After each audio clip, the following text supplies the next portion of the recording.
Okay,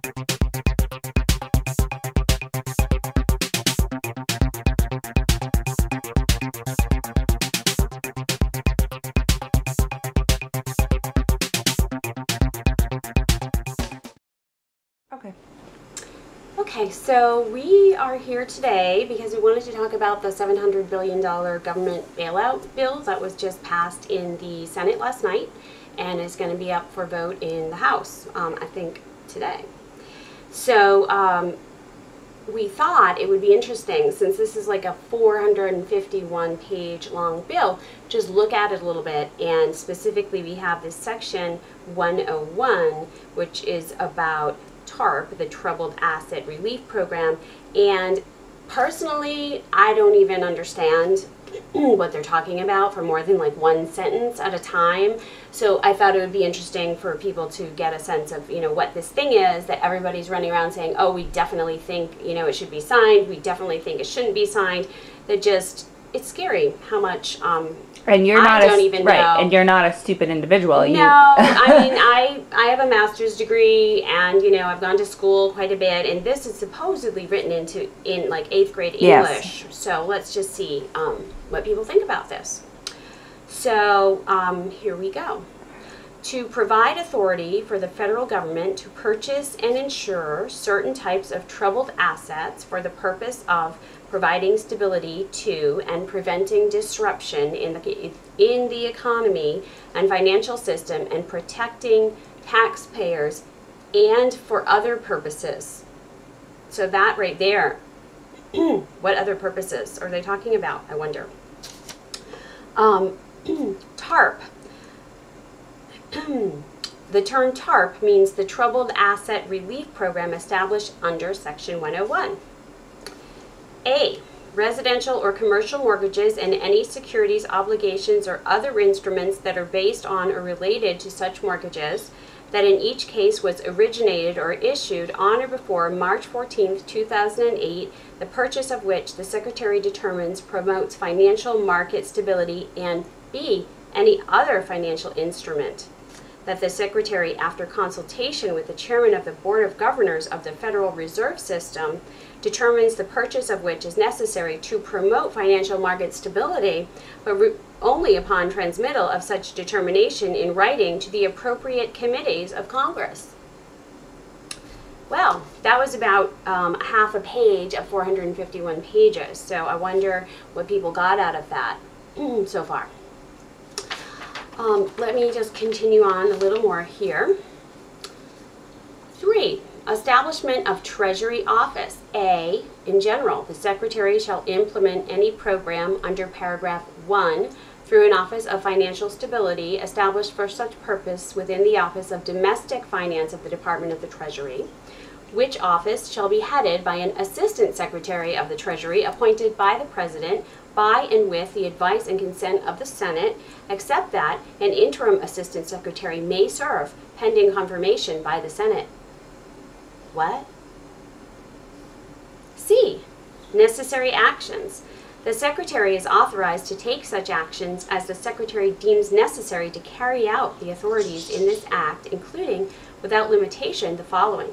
The Secretary shall have direct hiring authority with respect to the appointment of employees to administer this Act, entering into contracts, including contracts for services authorized by Section 3109 of Title V, United States Code. 3.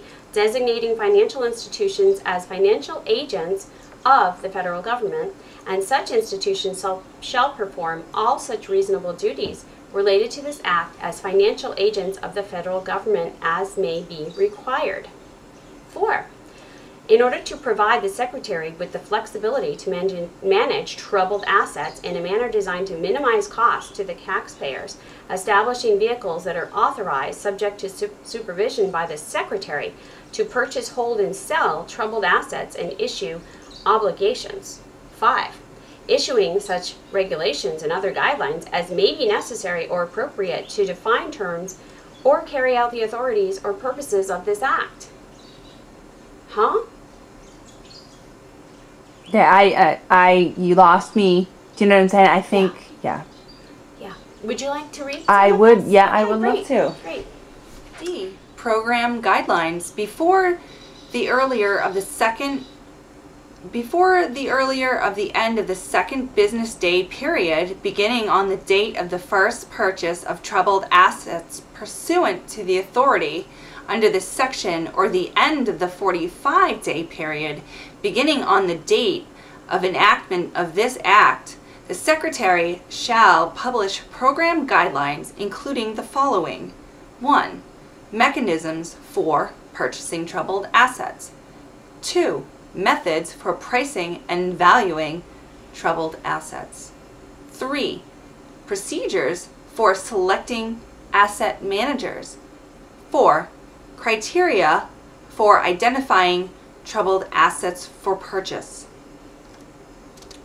Okay, I think I might have understood a little bit of something where they want to like get people and trucks and things to deal with these troubled assets. Did you get that? Yeah. Okay, and now moving on. 3. Extent of guarantee. Upon request of a financial institution, the Secretary may guarantee the timely payment of principal of and interest on troubled assets in amount not to exceed 100% of such payments. Such guarantee may be on such terms and conditions as are determined by the Secretary, provided that such terms and conditions are consistent with the purposes of this Act. Okay. 1. In general, the Secretary shall collect premiums from any financial institution participating in the program established under subsection 4A. Okay. Purposes of this Act. Yeah, just reading this thing is like pissing me off, so I can't even imagine what it must be like to read 451 pages in like one night. Okay. Okay. Authority to base premiums on product risk. In establishing any premium under paragraph 1, the Secretary may provide for variations in such rates according to the credit risk with the particular troubled asset that is being guaranteed. The Secretary shall publish the methodology for setting the premium for a class of troubled assets together with an explanation of the appropriateness of class of assets for participation in the program established under this section. The methodology shall ensure that the premium is consistent with paragraph 3. Oh, excuse me. Did you mean methodology? Methodology. It's hard to know what you're saying after a while because all these words mixed together. Yeah, methodology. Did I say it wrong? What did I say? Mythology. Or something. Yes. I mean, it is kind of like mythology, maybe. That's true. Okay. 4. Adjustment to purchase authority. The purchase authority limit in section 115 shall be reduced by an amount equal to the difference between the total of the outstanding guaranteed obligations and the balance in the troubled assets insurance fund. 1. Deposits. The Secretary shall deposit fees collected under this section into the fund established under paragraph 2. 3. Payments from fund. The Secretary shall make payments from amounts deposited in the fund to fulfill obligations of the guarantees provided to financial institutions under subsection A. Okay, I've only been reading this. Okay, this is, I think, the point that we're trying to come across here is that this is 9 pages of this thing. Okay, we expect, those members of Congress to read and understand fully this stuff, and we're going to continue reading just so you understand the sheer magnitude of what the understanding should be in this 8th grade English that we are supposed to understand. Do I have that right? I think so. Okay, so basically this is 9 pages and like I'm sweating just reading it. And I am trying to pronounce it right. But what I think the main point is too, you know, I'm at subsection 3 considerations. Is that it? I just want to... think so. Okay. Yeah, page 4. So I'll read a little bit more, and then you can read some more. Okay, great. So we can, you know, fully understand these 9 pages worth of the 451 that the bill actually is, correct? Is that right? Did I say that right? 451, yeah, because we just looked it up online. Right, so it's now there we know on cspan.org. You can find it there. Section 103, considerations. In exercising, I know this is really fucking boring. No wonder why no one wants to pay attention to this, because I can't even pay attention to it, and I'm reading it. In exercising the authorities granted in this act, the Secretary shall take into consideration 1. Protecting the interests of taxpayers by maximizing overall returns and minimizing the impact on the national debt. I don't even think that makes any sense whatsoever, considering the taxpayers are actually paying for it. So, 2. Providing stability and preventing disruptions to financial markets in order to limit the impact on the economy and protect American jobs, savings, and retirement security. The need to help families keep their homes and to stabilize communities. It's getting good now. 4. In determining whether to engage in a direct purchase from an individual financial institution, the long-term viability of the financial institution in determining whether the purchase represents the most efficient use of funds under this act. 5. Ensuring that all financial institutions are eligible to participate in the program without discrimination based on size, geography, form of organization, or the size, type, and number of assets eligible for purchase under this act. Do you understand anything that I just said? I think sometimes I'm grasping a little bit, basically, you know, that they're going to buy these mortgages from banks, and any bank is eligible to have these mortgages bought. Okay, I like to check in and just make sure that we're understanding fully what we just read. 6. Providing financial assistance to financial institutions, including those serving low and moderate income populations. So, are we in a moderate income population? I think so. Okay. And other underserved communities, and that have assets less than, what is this number? Okay, that's this number. Do you want to just come over here? And, sure. Is that $1 billion? Public instrumentalities such as countries and cities that may have suffered significant increased costs or losses in the current market turmoil. 8. Did you figure it out? Was it $1 billion or not? I keep going back and forth. Yeah, it's a lot of zeros. Mm-hmm.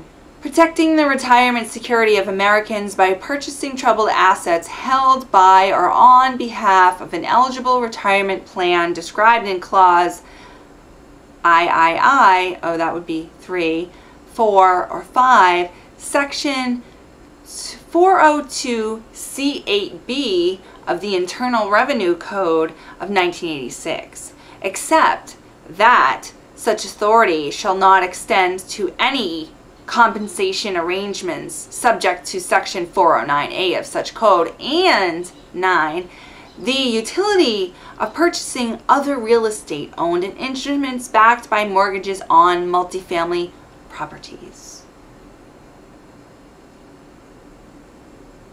I'm sure that, you know, reading 500 pages of this shit is probably really difficult.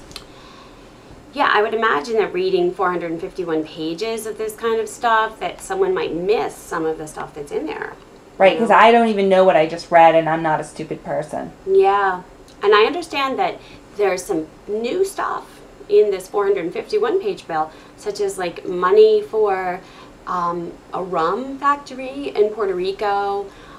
Maybe some people might miss that in the whole 451 pages. I mean, I can imagine that if I had to read 451 pages of this in like 1 or 2 nights, I might miss some things. You know what I mean? I might doze off, or actually go out for some martinis, or, you know. Just burn it in my fireplace. Things like that. Different things could happen.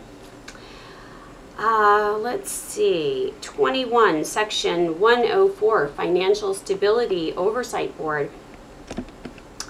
B, membership. The Financial Stability Oversight Board shall be comprised of 1. The Chairman of the Board of Governors of the Federal Reserve System. 2. The Secretary. 3. The Director of the Federal Home Finance Agency. 4. The Chairman of the Securities Exchange Commission. And 5. The Secretary of Housing and Urban Development. I'm thinking these are the same people that were responsible for the problem that developed in the first place, so maybe we should change some of these people. That's what I'm thinking. Right. I think those are the same people. So why don't we get new people that know how not to cause like major catastrophes? Like, be honest. C, Chairperson. The chairperson of the Financial Stability Oversight Board shall be elected by the members of the board from among the members other than the secretary. Secretary is not allowed.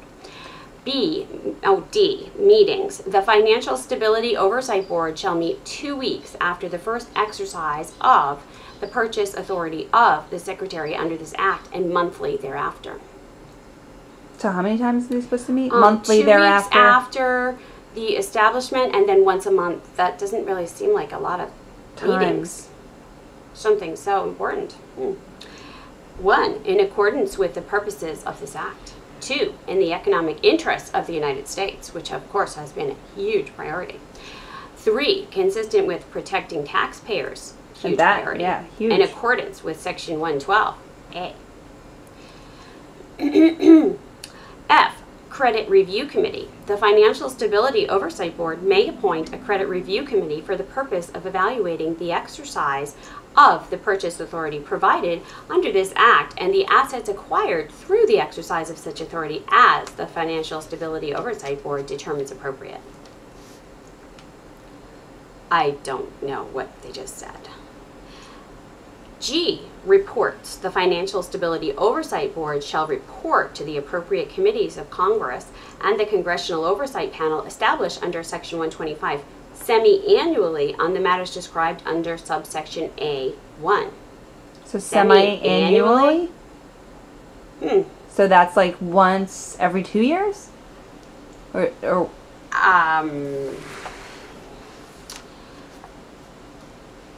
wow. Yeah, you would think they would want to probably meet more than semi-annually. Well, these are the reports. They're going to meet once a month, but then they're going to have reports semi-annually. Okay. So that doesn't seem very often that these reports are coming out. H, termination. The Financial Stability Oversight Board and the authority of the Oversight Board under this section shall terminate on the expiration of the 15-day period beginning upon the latter of 1, the date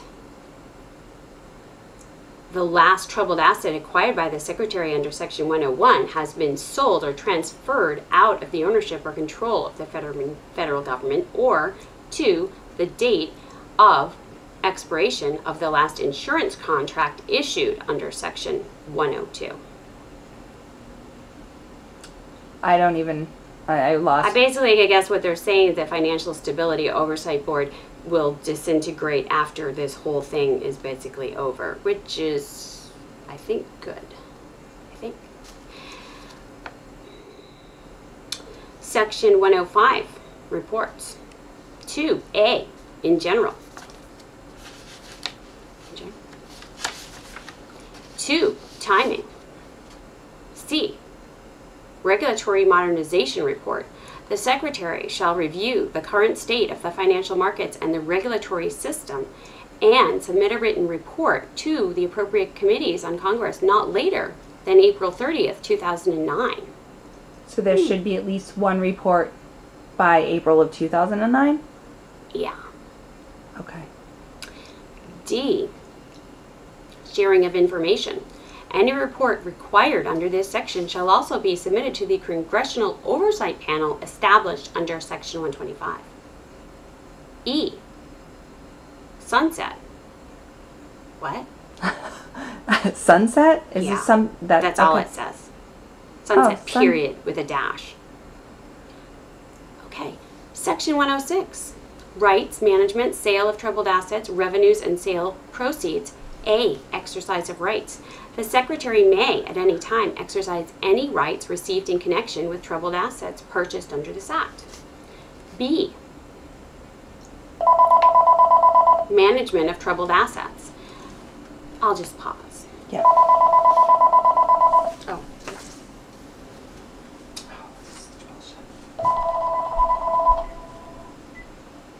Okay, go ahead. The Secretary shall have authority to manage troubled assets purchased under this Act, including revenues and portfolio risks therefrom.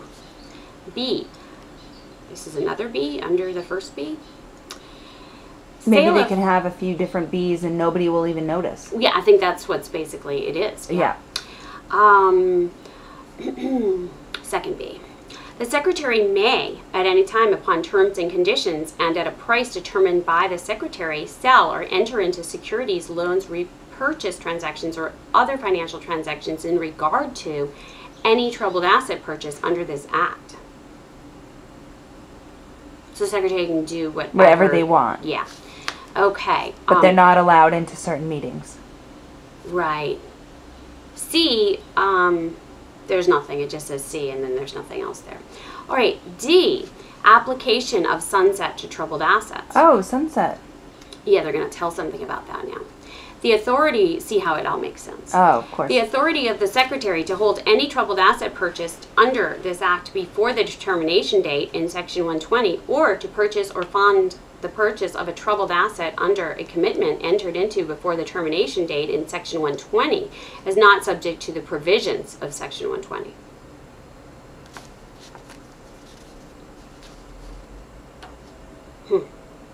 Right, so basically they're just saying that Section 120, whatever they just wrote, even though it's in that section, whatever you just said is not really under that provision of the Section 120. Is that right? Right. I think that's what it means. Yeah.